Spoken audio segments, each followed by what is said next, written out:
On this week's episode of Marketing O'Clock. Big news from the big screen as a new device type takes over as the most watched on YouTube. Pinterest usage is revving up. And we try to navigate a confusing landing page announcement from Google Ads. All on today's show. Welcome, you are listening to Marketing O'Clock. Just stay tuned. Digital marketing news, but let's get specific. Digital ads, SEO and analytics, social media and more. Pretty much everything that'll make your website perform. With new shows every Friday. We give you the news with sass and puns and definitely hot takes. Thank you for tuning in. You know what time it is. It's officially Marketing O'Clock. Settle in, sit back, keep it locked. Hey there, I'm Christine Zernheld. AKA Shep. I'm Jess Budd. And I'm Greg Finn. And it is officially Marketing O'Clock. Here on February 14th, 2025. Happy Valentine's Day to all who celebrate. And also with you. And to those who don't celebrate. Happy Valentine's Day. You guys are looking very not festive in your brown. This is not brown. That's brown. This and is I was wearing pink. pink yesterday, to be fair. You can see it on its new. So that's Yeah. close. You don't need to give me a reason to wear pink. We know this. So Well, I thought today was a perfect reason to wear pink, and it turns out it's not pink. yeah. So watch I'll on start. YouTube. I'll go back to black. Let us know what you think of Jess's brown sweater. Okay, big news this week. Google Ads has a new article. It is called Search Ads and the Importance of Landing Page Navigation. Before I get into this, I just want to say I am team nav on a landing page. I hate, personally, I don't like when it's not there. Agree.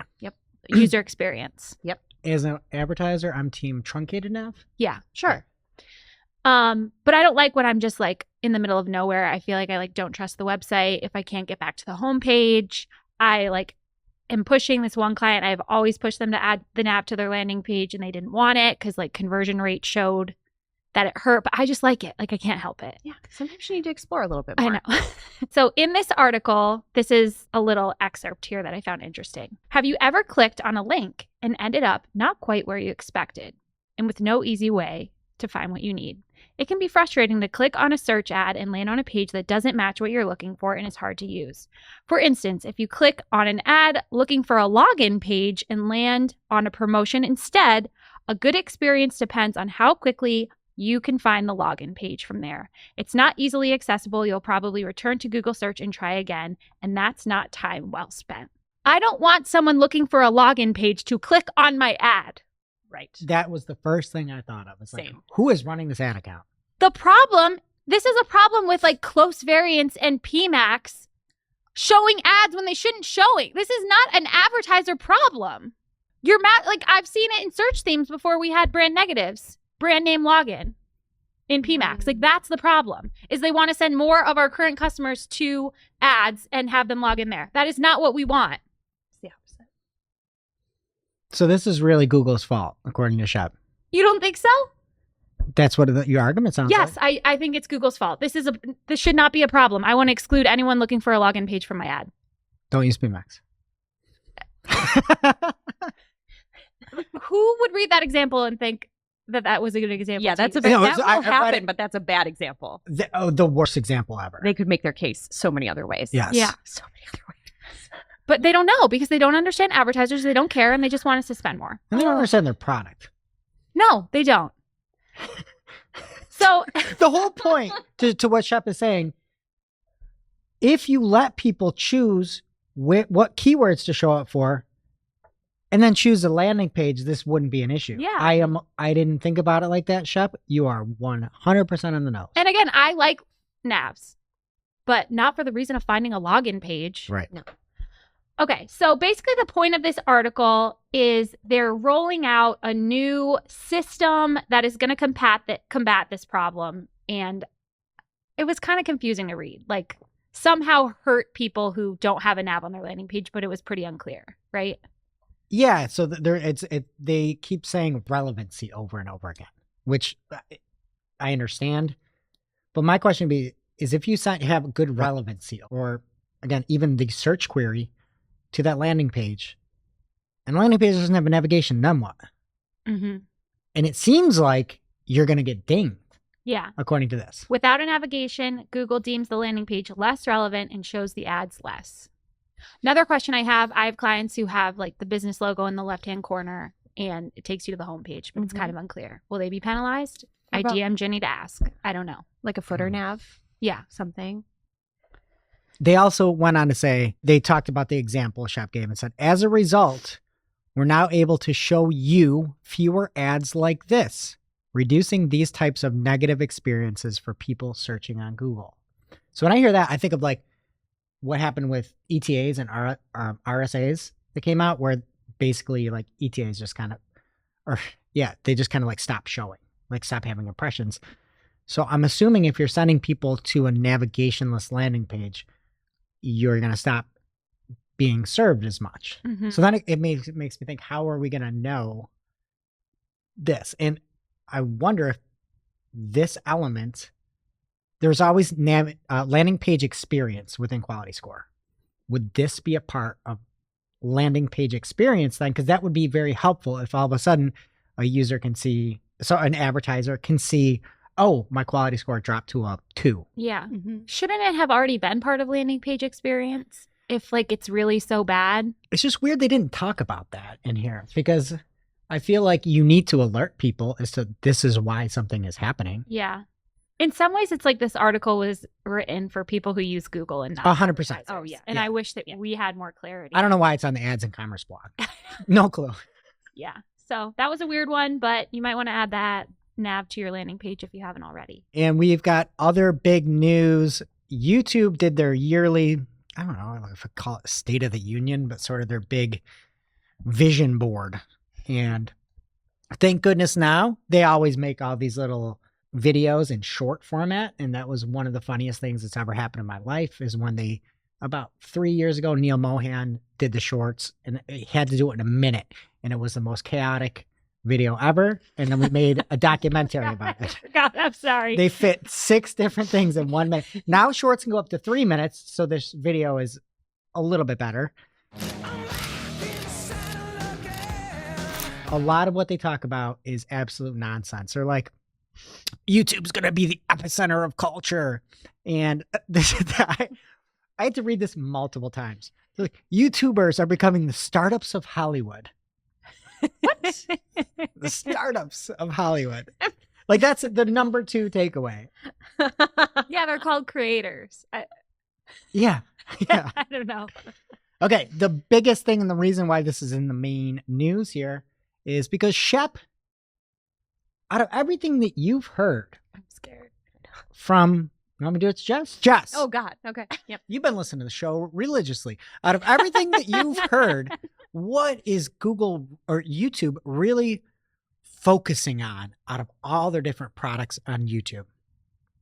Shorts. Okay. Am I wrong? I feel like you want me to say That would something be else. my answer. Shorts. Yeah. Yeah. Well, according to number 3 in their list here, the number 1 source where YouTube is consumed is no longer mobile. TV screens have surpassed mobile viewership For the first time. for the first time in forever. I'm not shocked. I'm not either. Although, But like kind they're of making means- terrible business decisions. right. Exactly. That's what I've been yammering about for years. Is like, you have this complete game changer that nobody can compete against you with. There's not even a Rumble. Mm-hmm. Do you have Rumble installed? What else is there to compete Never against? heard of her. What is that? It's like the Truth Social of YouTube. Nope. No, Okay. it's like one of our most used apps Same. on our TV. Right. Yeah. That's what we watch. And that's why I don't understand why they don't lean in, not to the shorts payouts, but into the long form creators. And quite frankly, them moving towards shorts, having creators see that they can get more payouts on shorts, will stop them from making long form content made for TVs. To me, that math is like so simple. And now the stats show it. And it's really just like, hey, can YouTube correct this? And they're like, he also was like, oh, people view shorts on TV. Get out. By Get out of here. accident. Not on purpose. Flip your TV the other way. Haven't we talked about that before? I think so. It'll probably come. I don't know. I thought that was like a pretty wild stat that Yeah. TVs are now the number one source. So do they talk about like improvements for TV in this at all, or is it just still short? Oh no, it's just like Okay. people love shorts on TV, which like No. if my kids see shorts on TV, they hate it. Mhm. Yeah, they know. Yeah. They know. And good to see our boy Neil again. He was up on stage. I would like Neil and Adam Mosseri to like have a fight. Ooh, Film it. like a And- verbal fight or like No, like Fisticuffs. fencing. fencing. Who do you think would win? Neil, for sure. You think? I don't know if Adam could even pick a sword up. I feel like Adam might They fence both on are the rag. sitting down all the time. Really? You don't Really? think so? No. No. He I seems feel like he's fancy. one of those guys that owns a surfboard but has never been surfing. You know what I mean? He surfs Mhm. the internet. Sorry. Oh, and then lastly with YouTube, they're like, hey, we're going to have more AI. Oh, great. Oh, Yeah, perfect. again, exactly whatever. But it seems like it's to help creators create. So that's positive. And now for this week's Cool tool. As a reminder, our Cool Tool segment is not an official endorsement or paid mention. We're simply sharing something we found in our travels that may be of use to our listeners and is really, really cool. This week's Cool Tool will rid you of the abominations that are recommendations in Google Ads. From Mark Cornelius, who shared a video on LinkedIn, he demonstrates how you can use the ChatGPT operator to auto-dismiss recommendations for you. The video also includes his full prompt.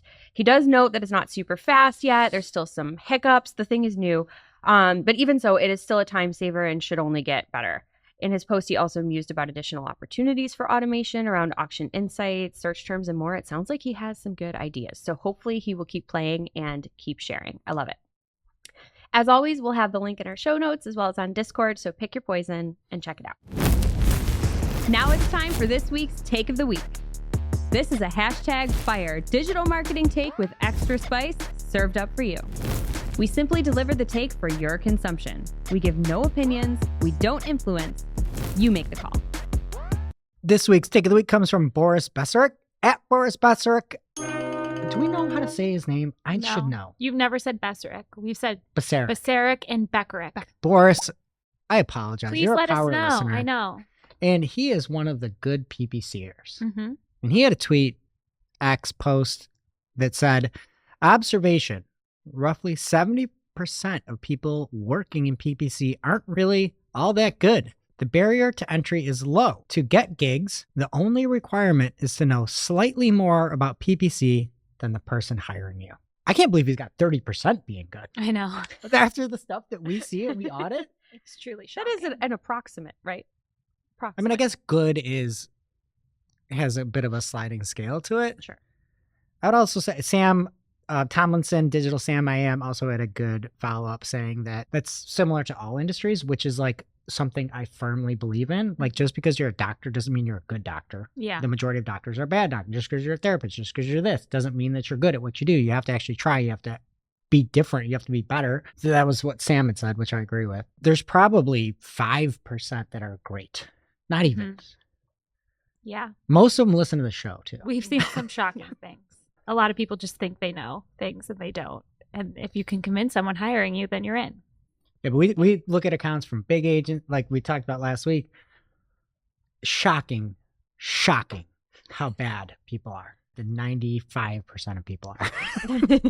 Now it's time for this week's Pew Pew Lightning Round. At this point in the show, we split up our content into 3 parts: paid, organic, and social. We're going to start off with the Braun Vander Hour. Ooh. Updates from Braun. I like Love that. it. First up, he says that Advantage Plus shopping campaigns will now become Advantage Plus sales campaigns. They're just always changing that. I feel like they're like, it's like, I don't want to be political. They're just like doing all these crazy things and like distracting us from like something's happening, you know? What's happening? In Meta, I don't know. It can't be good. How's it political? Why? I don't understand. I feel like it's Distractions. happening other places. Like Yeah. all these changes are happening, and we Oh, don't know. Doge. Yeah, totally. Okay. What a weird conference too. Do you see what X was in the Oval Office? Little X? No, Elon's little X. who's his Little, little like the X? baby? Does The he- baby X. Oh, is it even still a baby? Oh. Is a little kid. It's got to have like a driver's license by now. But he's like, stop talking, X. Does he have like Really? a cabinet position? Probably. Well, if you don't have a feedback loop, X, we would have to, if you, it's all right. So that was the head of the social media company X, with X in the office. It's so crazy. So anyway, all these changes are always happening in Meta. And as someone who's not in Meta as much, I'm like mainly search. It's very confusing to me. But shopping campaigns will become Advantage Plus sales campaigns, and Meta will also remove the option to choose between Advantage Plus and manual during the setup flow. He says you will be able to disable specific Advantage Plus setup controls. When you turn off these options, your campaign will become a manual sales campaign again. So it's kind of like what they're doing with like, we have a story about demand gen in video later where you can still get it back to the old way, but it's not easy. And people who don't know what they're doing won't know how. They'll never go back. Yeah. Next up from Braun, also in Meta sales campaigns, the original audience type, so they were called prospective or retargeting audiences, are now removed and they're called custom audiences. But you can create custom audiences, for example, for people who viewed products from your product set, added products from your product set to their cart, or purchase products from your product set and use those in your Advantage Plus sales campaigns, not shopping. We also chill on the updates and renaming. Like maybe That's one month. yeah. They're up to something. Yeah, I don't know. I feel like you can change. Well, no, I don't want to say that. I'm going to say it. You could change what it does and do whatever you want. Still call it the same thing, so it's at least less confusing. Yeah. But they're like they're changing the way it's done. They're changing the name. I don't like it. Next up from Anu for search engine land, Google Ads is rolling out mandatory brand guidelines. It requires you to officially document your business name and logos by March of this year, or face, quote, automated changes to your ad campaign. So they will like Which would pick a perfectly logo align for with you. your guidelines.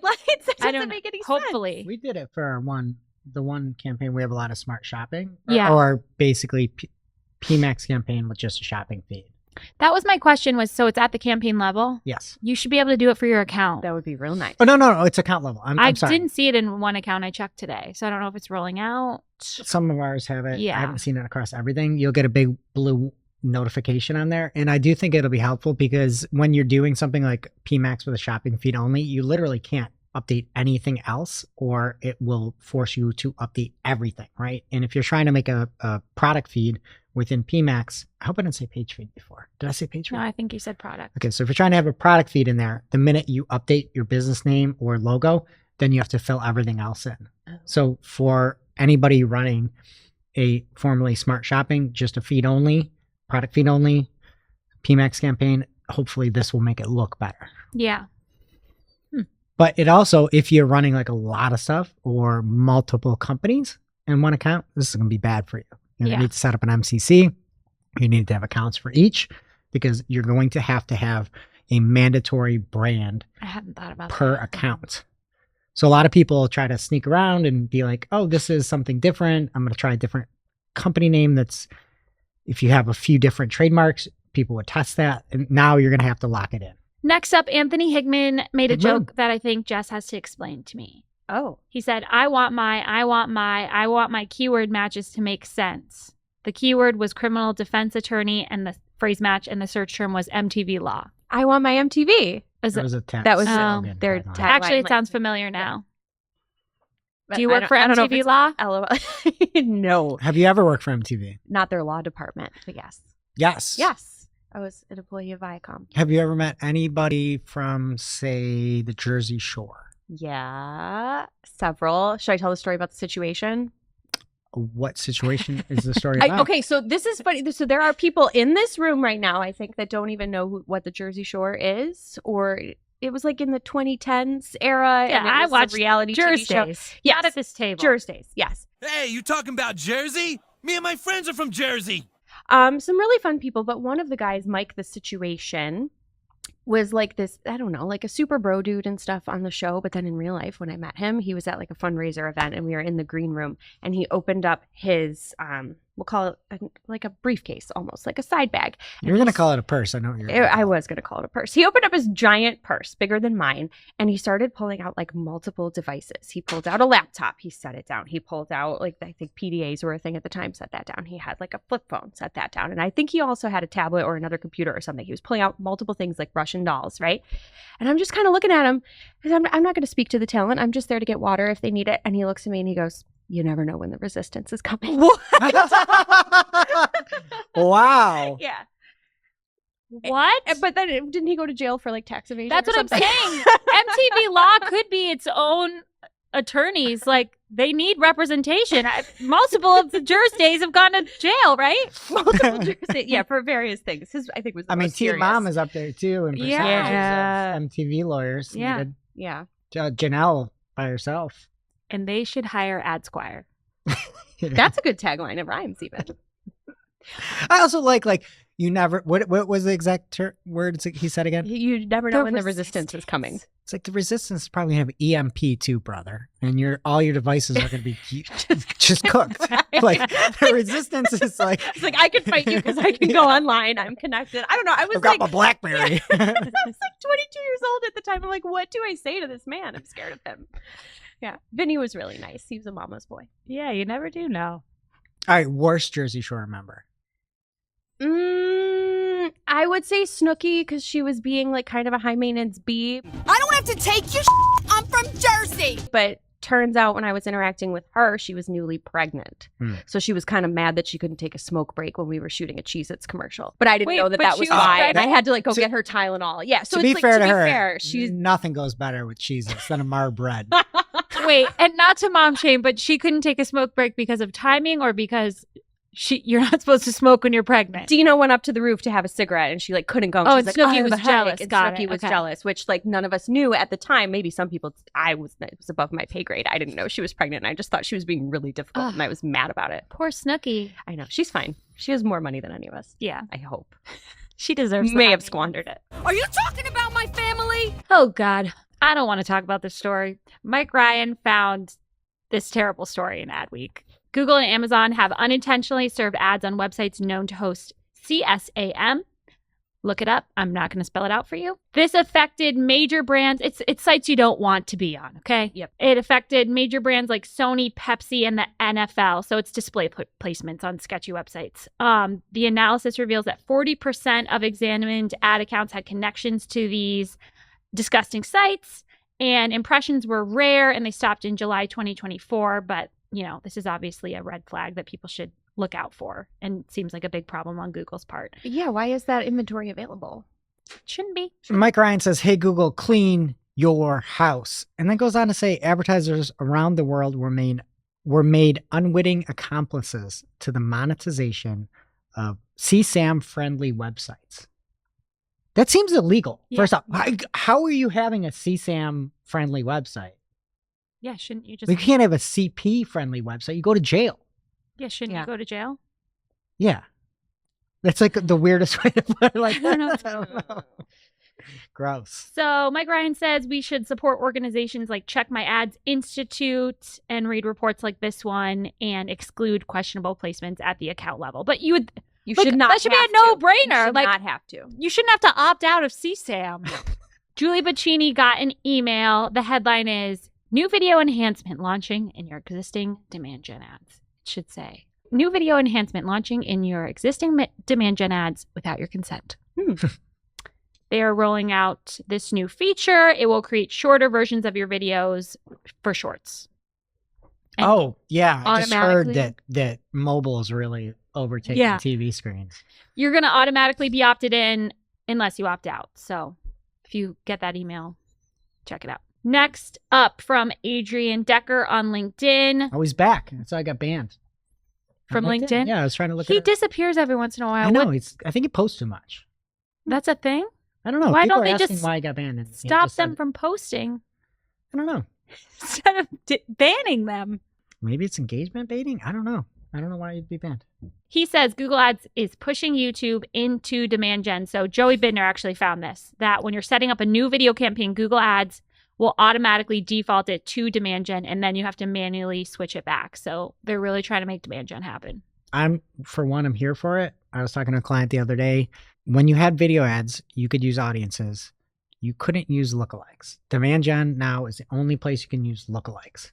When you can select and say, I want to be on YouTube or YouTube Shorts or InStream, if you have that ability to use your customer match list and make lookalike audiences, that is something that could be very helpful from a targeting standpoint. And as long as I can opt to be out of something like Gmail for my video campaigns, I am completely here for it. Yeah. It just makes the demand gen name even worse, though. 'Cause Totally. if you want to run a video ad, it's very confusing now. Mhm. This is from my desk. I noticed in an account this week that there was an update that said the Salesforce legacy integration will no longer be supported by March 2025, which could be a big problem if you're importing leads from Salesforce. And I didn't hear anyone talking about it. So make sure you upgrade and use Data Manager, or I use like a manual upload CSV for some clients, but that would be really bad if your conversions stop tracking. And this is from your desk? It's my screenshot. Was it by your Taylor Swift candle? Yeah. What were your thoughts on her getting booed at the big game? She doesn't care. She looked like she cared. When she got booed? Yeah, when I she thought up on she the kind of Jumbotron. smiled. Hmm. I mean, I just think it's so... I've been booed. You have? You've been booed. Yeah, I was a Canisius College dance griff. St. Bonaventure booed me every year. Not you specifically. people. The whole team. Your people. We boo everything, to be fair. Oh, But there's not a lot Bonaventure. going on in Olean, New York. That's my one retort. Yeah. Well, it was really disrespectful, so I was traumatized. I'll beat him up for you. Thank you. Next up, Barry Schwartz says that there are a bunch of advertisers in the local space who are complaining that lead quality has been worse than ever because of the new automated ad credit system. So that removed the method for advertisers to manually request lead credits for poor quality lead. Instead, it's like automated. Google's supposed to refund you for the leads, but you can't manually request it. He quotes Darren Shaw, who says about 30 days ago, they started NSifying all the leads with a ton of out-of-industry, out-of-city leads that are pure garbage, like a personal injury lawyer getting calls from a different city for a corporate law inquiry. And we see that in Anthony Higman's search term reports, too. He says the business now just has to pay for these leads with no recourse to dispute them. And there were a couple of other quotes in there. And then Ginny Marvin actually responded and defended Google. She said that the new system results in more ad credits, not less, because she argued that people with like less manpower weren't disputing the leads. Which is, I love Ginny. Why not have both? Agree. Mm-hmm. That is not a valid point. Yeah. Next up, Google Ads is randomly asking advertisers to re-verify their accounts during active email support conversations. So like you're waiting so long for the support, you're in your email, logged in, replying to the email, and they're going to ask you to verify your email. And they're going to ask you to verify it on a link that is a non-Google link. It is a g.co link. Are you kidding me? So sketchy. Is this a phishing scheme? You would think that if there were phishing schemes that are abundant in Google Ads, they might figure out a way to not look so fishy. We've seen in the past that they don't. I wouldn't click on the link and I would never get support, but you don't get it anyway. That's probably all it is they don't have anyone to respond to the email. They're just buying time. Yeah. And they're just throwing this Seabass link out to you, trying to get you to click on it. Also, breaking news, there are apparently active support conversations happening. That's news to me. Are they one-sided though? I guess. Yeah. What's happening in organic? All right. And in the organic news this week, Google is making some changes to Publisher Center. They talked about it last year in the spring. Google Publisher Center used to be a location where webmasters and content creators could submit basically all their feeds so that they might be able to make it into Google News. They could have images, things like that, and kind of custom tailor to Google for their consideration. And Google will be replacing that with what they are calling automatically generated publication pages. And with this, you'll have no say. You'll either get a publication page if you're in Google News or you won't. Anything you've created manually will no longer appear to users. If you had a logo or anything uploaded, that will no longer be used. They're now going to use favicons from your website and your site name for the publication title. And if you made any of those custom sections that were in there in Publisher Center and tried to show what content should be in news, that will no longer appear on any of the Google News landing pages. So This is going to go well. Do a lot of people use it though? I used it for all my clients when it came out, and then it kind of never worked and was more of a hassle than a help. So whatever. Make sure you got a good favicon and a good site name, I guess. Okay. From a Google lawyer in what is a antitrust lawsuit that was brought against YouTube by Rumble. Never heard of him.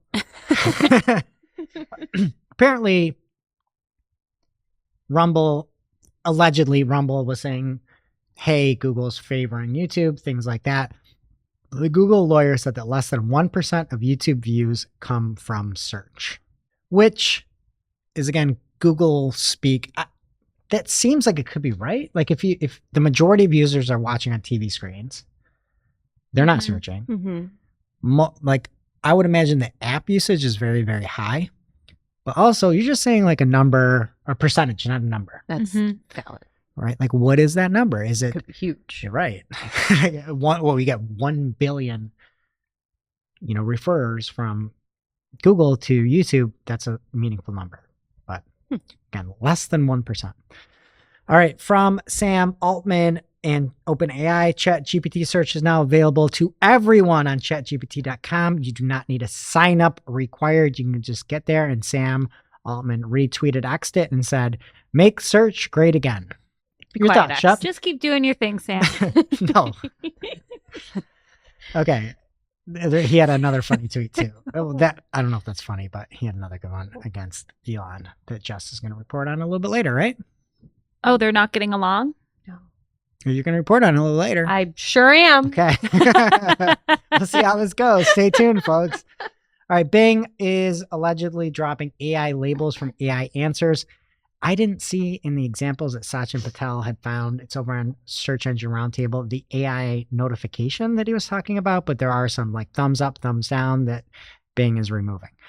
Google has some information, or at least John Mueller from Google has some information about how Google sees tabbed navigation. It's over on Search Engine Roundtable. There's a big write-up. John touches on the pros and the cons of tab navigations, but mainly some of the cons of it, I would say, is the majority of it.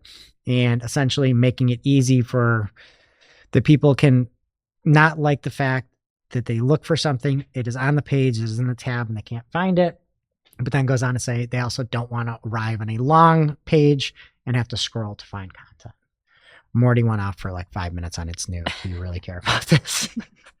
This is one of those things where you're like, oh, make content for users. And it's like, okay, well, now you're talking about not using tabs for a search engine perspective. Okay, and some follow-up from last week from The Verge. They said Google faked the Gemini AI output in the Super Bowl, as we reported last week. And one thing was very interesting to me. They did a kind of side-by-side of where they actually borrowed the content, allegedly stole, I don't know what to say, from a different website that was like verbatim. And they did a really cool like side-by-side of it. And it's perfectly stolen. I would say it's very close to being stolen. That had the incorrect information about the cheese? Yes. And apparently there's a whole bunch in here.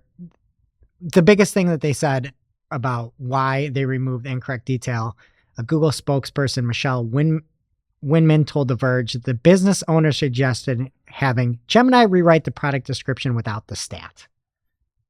The incorrect stat about 60% of the cheese sold is Gouda. No, the business owner didn't say that. Google, you are running a Super Bowl ad with incorrect information and it makes you look bad and it's fake and you just cannot ever figure out how to advertise yourself, or you don't know how to ever promote AI. They just need to stop trying. It's They a do. dumpster fire every time. Yeah. You know what I'd like to hear from on this matter? The Antonelli family. Is that a Antonelli's cheese? Is that a cheese? For years, Empire. every football commercial was for Antonelli's cheese. What are And you the credit talking card, about? we talked about it No, we didn't. for years. Every ad Is the during cheese- football was about, it was for a credit card like Discover or something. And hi, Oh. we're the Antonellis. Oh, okay. Well, I subscribe to their newsletter. I get it every Is it month. Gouda? It's Gouda. All right, that's it in social. What's happening? I will not go without a That's prompt. inorganic. What's happening in social, Bob? All right, we will kick things off with our usual check-in on the TikTok situation. Here's who might save the platform this week. Oracle is still on the list. Baby X. Baby X is saving me, for one. He's very cute. Only redeeming factor. Oracle's still on the list. You did that lovely 45-minute long Trump impression a couple weeks ago. No news on that since then, but they're still there, I guess. Microsoft is apparently having some discussions, but nothing concrete. They had an earnings call, didn't mention it. Amazon might be considering it too, and several other investor consortiums. One of those involves Mr. Beast, by the way. So I don't know how viable it is, but if he wants TikTok, he may try and get some friends involved. That would be Yeah. fun. A fun little game. I don't know. I don't know. You arrive on TikTok and it's like, which 5 friends are you going to remove right now? You have 5 minutes. Yeah, no, I don't really like him, to be honest, but if he wants to do things, that's fine. You know who does not want TikTok? One guess. Baby X. Baby X's daddy. He, according to Bloomberg, said he doesn't use TikTok and isn't champing at the bit. I believe the phrase is chomping, but I wanted to quote exactly what Bloomberg said, so I'm not champing either. he's not champing at it. Basically non-news at the moment. And I don't want to take full credit for this one, but Pinterest reported record usage in Q4. They are up, depending on which numbers you look at, 15 or 16 million monthly active users. The same chart says both. Why would you take full credit for this one? I've been using Pinterest quite a lot. Oh my gosh, you're on a social network. I am. Our just social reporter Pinterest. is Yeah, on a social network. I am. I'm just looking Wow. at memes all day. On Pinterest? Yes. They have crazy, like, capybara and raccoon. She's a mad woman. She's a mad woman. Shut up. I just bought a brand new Suburban. You did? Yeah. What? I just go inside and I paint inside of it. I've never actually turned it on. Why are you using Pinterest for memes? Why'd you buy a I Suburban? just made it up. Oh. That's what you're doing. I don't think they make them anymore. Well, I'm not using it for memes, but the memes are what comes up in my feed, and so then I get lost, and then that's just what they keep showing me. Go on Reddit if you like memes. Reddit has its purposes, but I'll just get sucked in, whereas Pinterest, I also get sucked Do you in. share the memes? Sometimes. Memes are nothing if not shared. Yeah, and the thing about Pinterest is if you share it via text message, it always comes with, look at this, with the eye emoji. So people think I talk like that and say the same thing over and over again. I've sent you at least one. It was about rats, I think. I don't know. Anyway. Okay, so the math is not perfect on this chart, but the point is that we are up, we being Pinterest, in Q4 versus Q3. Notably, the European user base is growing rapidly. They're making up 6 million of those gained users out of, again, 15 or 16. It's not just users either. Revenue is up. Q4 was the first $1 billion revenue quarter, according to a press release from the platform. I struggled with this because the article also said that there was $1 million billion or billion. The numbers are all over the place, but Pinterest is growing. $1 million billion. I sent it to you. Did you Great see it? reporting. Yeah. No, Really? great reporting. What's his face from social media today? Andrew Hutchinson. He was real sloppy on this one. It literally, my 4-year-old would say that. $1 billion. $11.5 million billion dollars. That's how much Pinterest reported in Q4, according to social media today. You can read the press release yourself if you want real numbers. Okay. From Bram Vanderhalen on LinkedIn, he shared a screenshot of a notification that he got in the platform Meta. It says Meta is now automatically removing admin users from your business suite if they're inactive. So his screenshot shows 2 inactive users were removed, and it says, if we removed anyone you still want in your business portfolio, you have 3 months to reinstate them. This is going to be terrible for people leaving the company and then who has control of the Meta page. Yes. I feel like this is just a good reminder for everyone to do some hygiene on your accounts, specifically with Meta, because people don't use business emails to get in there. It's a personal account.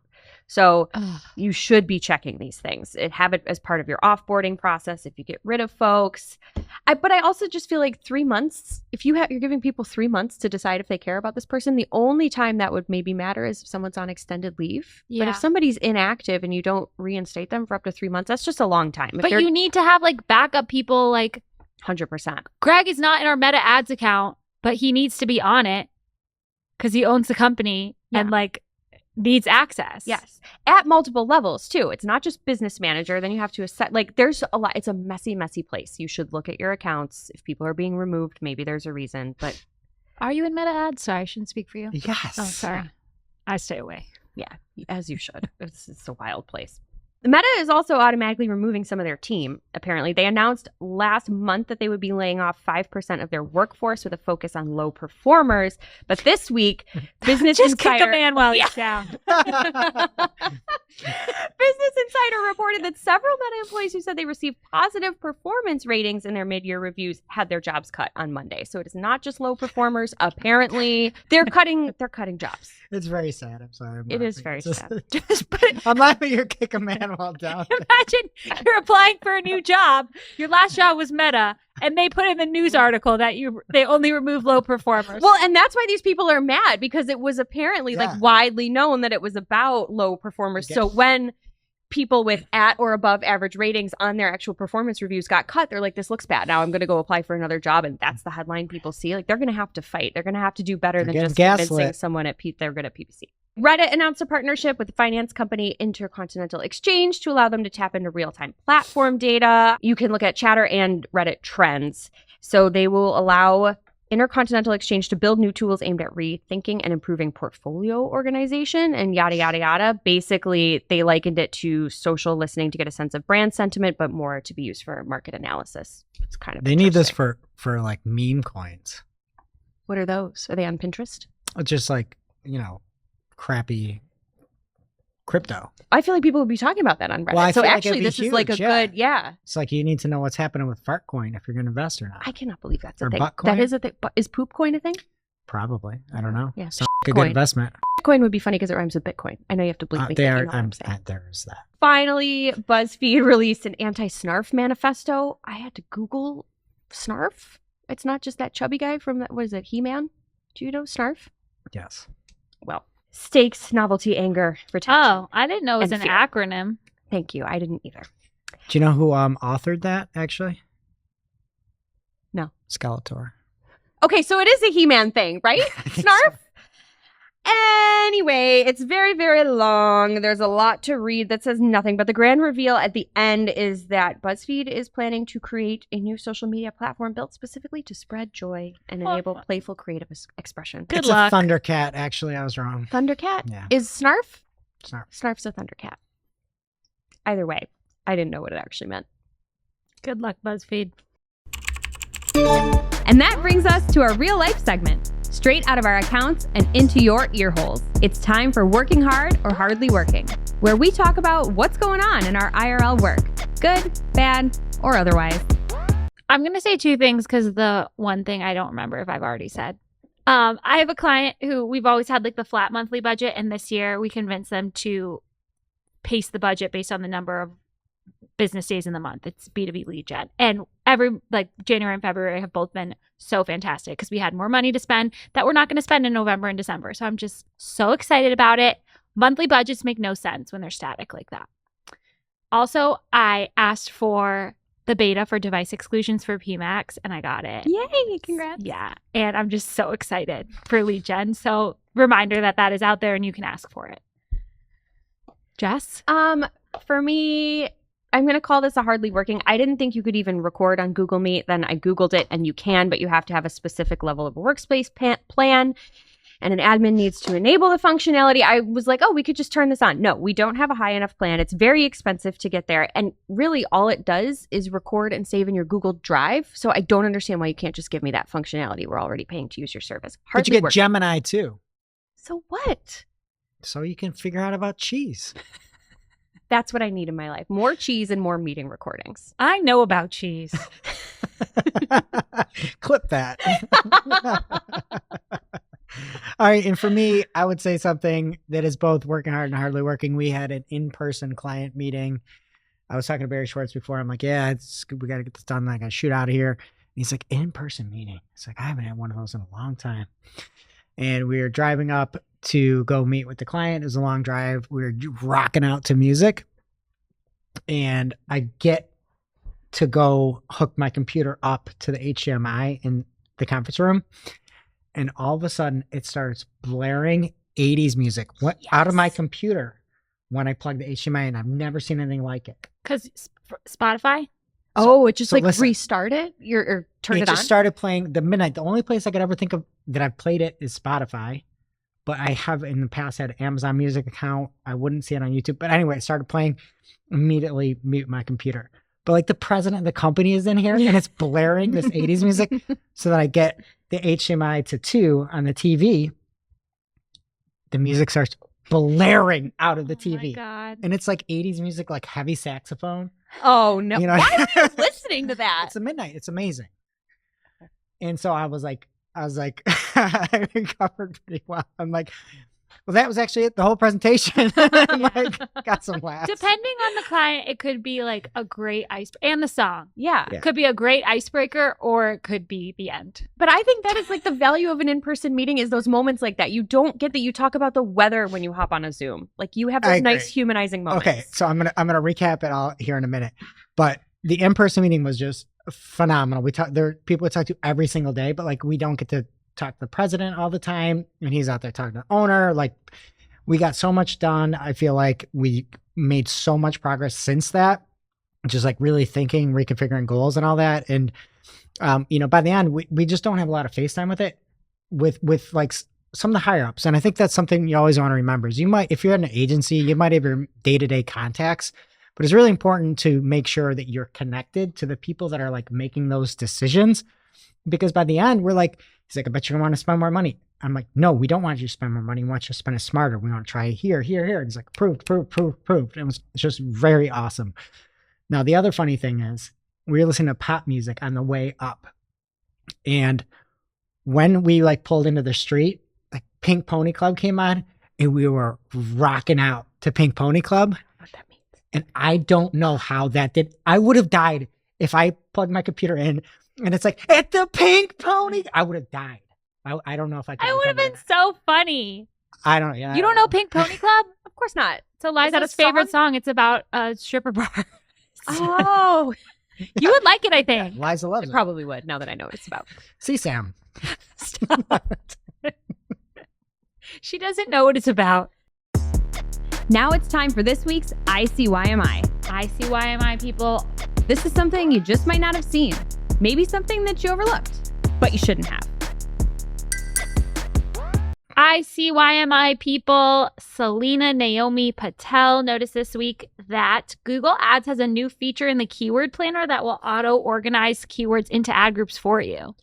Some people are saying this isn't new. I thought it was new, and I also don't use keyword planner. Yeah, I don't use Yeah. it either. Like, I kind of would rather use SEMrush. I just feel like I would want to double check it, but it'd be nice to like get your gears turning about different ways to organize things. You could probably do it in ChatGPT or whatever too, but And as long as you're not beholden to Yeah. what they give you, like that's give it a try. And I'm sure it'll auto set up a campaign and they'll all be broad match. But Now it's time for our must-read marketing article of the week.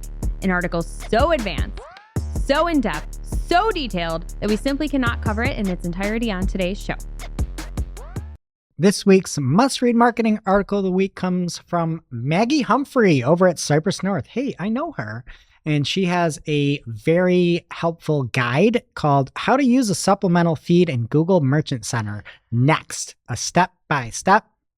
And Maggie goes through breaking down what the Merchant Center supplemental feed is, what's the difference between that and the primary, a step-by-step guide to setting it up in Merchant Center Next, some best practices, and then gives our template that we use. So you can go download our template if you want. And if you are new to supplemental feeds, she breaks down in great detail how, why, when, where, all the W's and the H of supplemental feeds. can't forget the H. So thank you, Maggie. And now on to our playlist of curated songs to work to. You can head over to playlist.marketingoclock.com to listen to Marketing a Playlist. I just want to say this is hard for me. No, it's not. Why? I work to John Williams scores. This week, before I came down here, I was looking for a song. I was listening to the Tower of Terror theme park cue in Disney World. I don't listen to bops while I'm working. That's okay. If I'm listening to a bop, I am singing. And I'm not going to add like the Tower of Terror cue to this playlist. I think you should. I think you should. You've added Barbara Streisand. Okay, well, I added Britney Spears also, but Ooh, I'll add the which Tower one? of Terror cue. Hit me, baby, one more time. Oh, that's great. I tried 3 before and they were already added. I'm giving you 2 this week. You can have both of those. I Okay. think you should be you. It's like LeBron said to Luca, don't fit in, fit out. Okay. But he said to Kevin Love, don't fit out, fit in. There's going to be a lot of Quiet Harry Potter ass. moving forward. All right, and for me, I'm going with Pink Pony Club, What's that about? the Plankton cover. Brought to me by Heather in our office. An unbelievable bop. It's Plankton up on stage. Plankton from SpongeBob Yes. is singing about strippers. About the club, yes. My son recently told me that Plankton is his favorite character, and Can now you- I'm questioning everything. Play this for him. I bet your It's my son knows this song. kid's favorite song, the Plankton cover of Pink Pony Club. Jess? Well, y'all just made mine not exciting, but it's a lovely song, Cleopatra by the Lumineers. Happy for you. All right, that does it for today's show. It is now officially not Marketing O'Clock. Thanks for listening. We miss you already. We can't wait to see you next week. Thanks for listening to Marketing O'Clock.